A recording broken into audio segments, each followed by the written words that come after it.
Le lundi 20 octobre, au soir, je suis allé au cinéma et je suis allé voir Munganga, un film qui parle de l'Est de la RDC.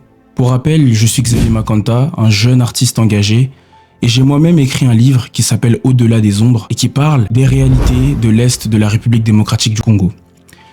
Ce livre est paru en 2024 et il m'a permis de passer sur la chaîne TV5 Monde, le journal d'Afrique, pour pouvoir le présenter. Dans cette vidéo, on va comprendre les années de conflit qui concernent la République démocratique du Congo. C'est un conflit dont on entend de plus en plus parler et vraiment je suis fier de voir ce conflit arriver enfin sous un projet cinématographique. Quand j'ai regardé ce film qui relate donc l'histoire du docteur Denis Mukwege, celui qu'on appelle le réparateur des femmes, il y a des moments où vraiment j'ai failli pleurer à plusieurs reprises parce que on nous montre d'une façon tellement réelle les abus, les choses atroces que subissent les femmes à l'est de la RDC. Il y a des familles brisées et toute la communauté internationale ne s'en préoccupe pas, du moins pas plus que ça, parce que ce qui compte, c'est l'argent, la terrible réalité de notre humanité.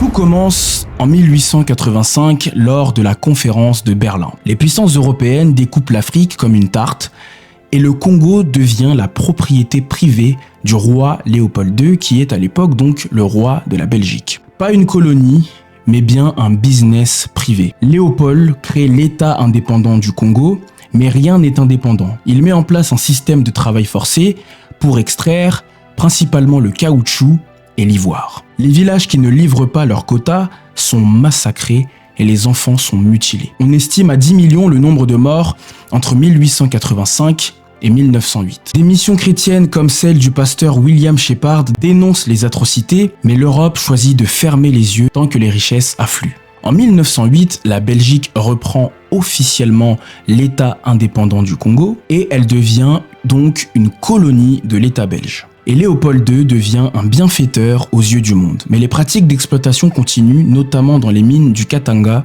et du Kasaï. L'enseignement est minimal, la santé négligée, la culture étouffée, le Congo devient une machine à produire les autres. En 1944, l'uranium de Chinkolombwe, au Katanga, servira à fabriquer la bombe atomique larguée sur Hiroshima et Nagasaki. Tout le monde parle de ces deux bombes, oubliant que de la matière a été récupérée dans les sous-sols congolais au prix de vies humaines pour en plus derrière détruire des vies humaines. Peu de Congolais le savent, c'est leur sol qui a façonné ces bombes et donc en quelque sorte participé à la Seconde Guerre mondiale. En 1960, après 75 ans d'exploitation, le Congo obtient enfin son indépendance, mais il hérite d'un État sans cadre, sans armée structurée et sans aucune unité. Les graines du chaos sont déjà plantées.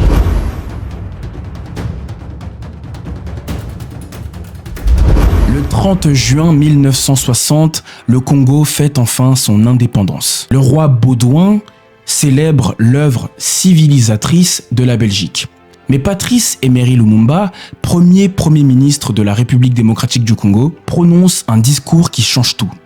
Face au monde entier, il dénonce les crimes coloniaux et dit « Nous avons connu les ironies, les insultes, les coups, mais désormais c'est fini ». Quelques semaines plus tard, l'armée belge provoque la mutinerie des forces publiques. La province du Katanga, riche en cuivre et en uranium, fait sécession sous la direction de Moïse Tshombe, avec le soutien secret de la Belgique et les États-Unis. Patrice Emery Lumumba demande alors l'aide de l'Organisation des Nations Unies, mais elle reste neutre. Il se tourne alors vers l'URSS, ce qui lui vaut d'être qualifié de communiste. La CIA et le MI6, les services belges, organisent donc sa chute. Et c'est alors que le 17 janvier 1961, que Patrice Emery Lumumba sera assassiné au Katanga. Son corps dissous dans l'acier par des officiers belges sous la supervision du futur président de la République, Joseph Désiré Mobutu, plus connu sous le nom de Mobutu Sese Seko, l'homme avec le chapeau en peau de léopard. Patrice Emery Lumumba va donc perdre la vie aux côtés de Joseph Okito, qui était le vice-président du Sénat congolais, fidèle compagnon politique de Lumumba, de Maurice Mpolo, ministre de la Jeunesse des Sports, dans le premier gouvernement congolais.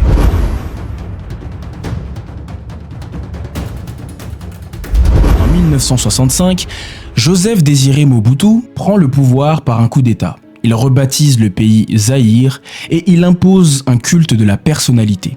Son idéologie s'appelle l'authenticité, il supprime les prénoms chrétiens et remplace le costume par l'abacoste, ça veut dire abat le costume, et puisque le costume a été importé par les nations européennes, et il promet une renaissance de l'identité africaine. En réalité, il concentre le pouvoir entre ses mains, le Zaïre devient une dictature où la corruption est institutionnalisée. Pendant la guerre froide, Mobutu devient un allié clé des États-Unis, il reçoit des milliards en échange de sa fidélité au bloc occidental, et le pays est complètement pillé de l'intérieur. Et c'est là que va commencer réellement le conflit que nous voyons jusqu'aujourd'hui à l'est de la RDC.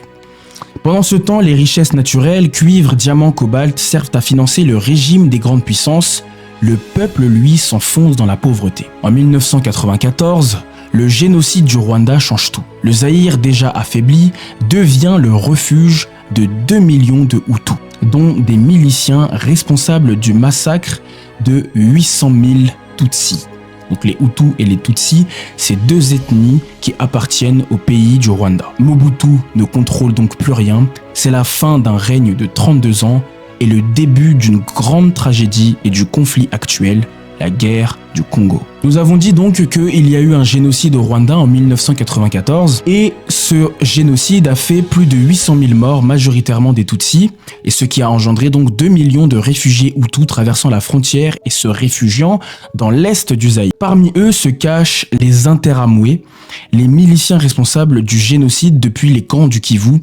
Ils reprennent les armes contre le nouveau régime rwandais de Paul Kagame. Le Rwanda accuse Mobutu de laisser ses tueurs se réorganiser et en octobre 1996, Kigali et Kampala décident d'intervenir militairement sous couvert de sécuriser leurs frontières. Ils soutiennent donc une rébellion menée par Laurent Désiré Kabila, qui sera le futur président de la RDC après Mobutu. Ancien marxiste congolais formé en Tanzanie, sous mouvement l'AFDL, l'Alliance des forces démocratiques pour la libération du Congo, avance rapidement depuis le sud Kivu. En 7 mois, Mobutu perd tout, armée, désorganisée, corruption généralisée, population révoltée. Et en mai 1997, l'AFDL entre à Kinshasa sans résistance. Mobutu s'enfuit au Maroc, où il meurt la même année dans l'exil et la solitude. Kabila rebaptise le pays République démocratique du Congo, mais la victoire n'est qu'un mirage car ceux qui l'ont aidé à conquérir le pouvoir sont le Rwanda et l'Ouganda. Et ils comptent bien récolter leur part du gâteau. Le peuple croit avoir un renouveau, mais ce qui commence ici réellement, c'est la guerre mondiale africaine.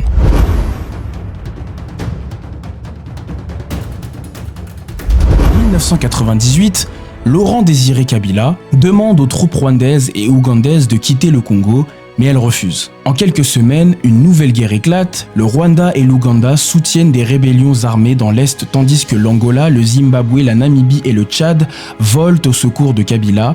En tout, 8 pays africains participent au conflit entre 1998 et 2003. Le pays est déchiré, chaque région devient un champ de bataille, des millions de civils meurent, non par balles, mais de faim, de maladies et de déplacements forcés. Les rebelles contrôlent les zones minières du Katanga et du Nord Kivu. Le coltan utilisé pour fabriquer les téléphones portables devient la principale source de financement des groupes armés. En 2001, Laurent Désiré Kabila est assassiné dans son bureau à Kinshasa par un de ses gardes du corps, nommé Rachidi, et c'est Eddie Kapend qui portera le chapeau de ce meurtre. D'ailleurs, il sera libéré de prison pas plus tard qu'en 2021. Soit 20 ans de prison pour quelqu'un qui est complètement innocent dans cette histoire, puisqu'il était le fidèle garde du corps du président Laurent Désiré Kabila. Joseph Kabila va donc arriver au pouvoir à l'âge de 29 ans pour succéder à son père. Sous pression internationale, des accords de paix sont signés à Sun City, en Afrique du Sud en 2003.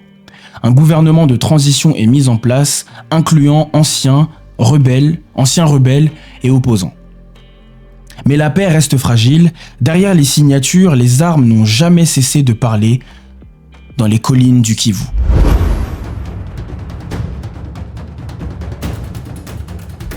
Après les accords de paix, le pays entre dans une illusion de stabilité. Mais à l'est, le Kivu et l'Ituri brûlent encore. En 2004, le général Laurent Nkunda fonde le CNDP, le Congrès national pour la défense du peuple. Officiellement, il veut protéger les Congolais Tutsis. En réalité, il sert de relais aux intérêts économiques du Rwanda. En 2009, le CNDP est dissous, mais ses cendres renaît un nouveau groupe, le M23, nommé par Bosco Ntaganda et Sultani Makenga, le M23. Retenez bien ce nom, il est important pour le reste de la vidéo. En 2012, le M23 prend la ville de Goma sans résistance, l'armée congolaise fuit, la MONUSCO, mission de l'ONU, observe sans agir, un symbole de l'impuissance ou tout simplement de l'irresponsabilité de la communauté internationale, puisqu'en réalité ce conflit arrange tout le monde. Pendant ce temps, les massacres se multiplient à Beni, Butembo, Rutshuru et Ituri. Des groupes islamistes affiliés à Daesh, ADF, sèment la terreur. Des villages entiers sont rayés de la carte. En 2023, le massacre de Kishish choque le monde. Plus de 270 civils tués en quelques jours par le M23. Les vidéos circulent, mais aucune sanction internationale ne tombe. Le Congo meurt petit à petit dans l'indifférence.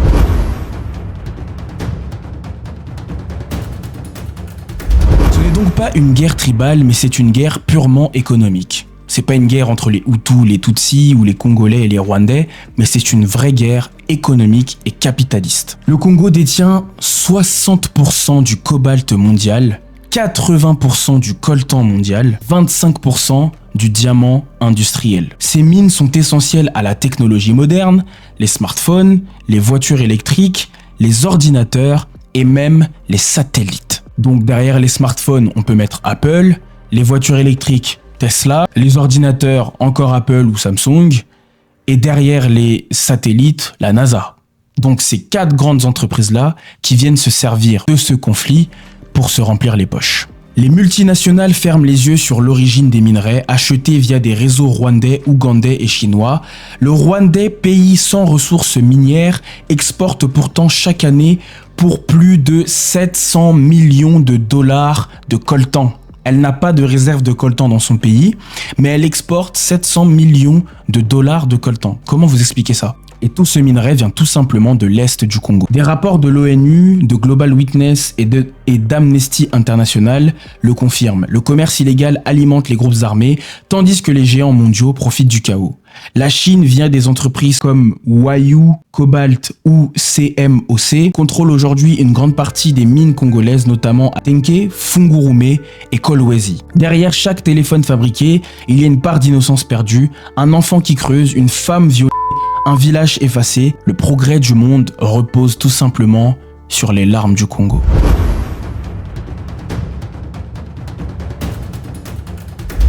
Depuis 1996, la guerre du Congo a fait plus de 10 millions de morts. Mais les chiffres ne disent rien. Ce sont des visages, des noms, des histoires.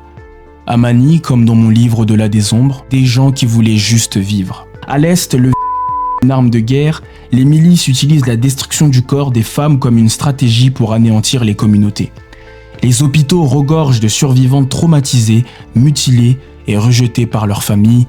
Et ça a tellement été bien illustré dans le film Monganga avec le docteur Denis Mukwege, qui répare ces femmes.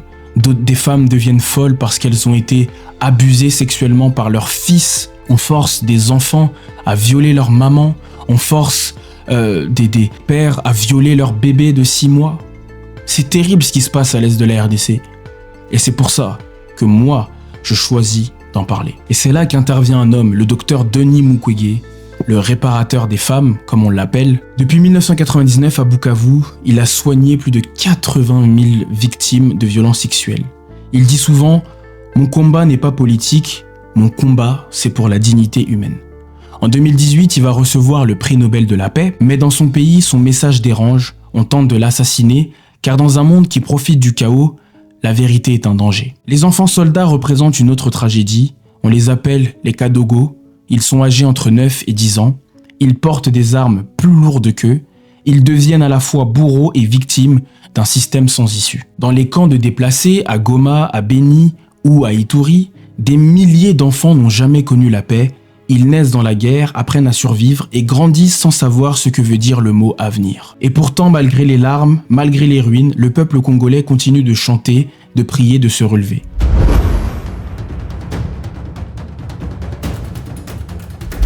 Après tant de sang coulé, une question demeure.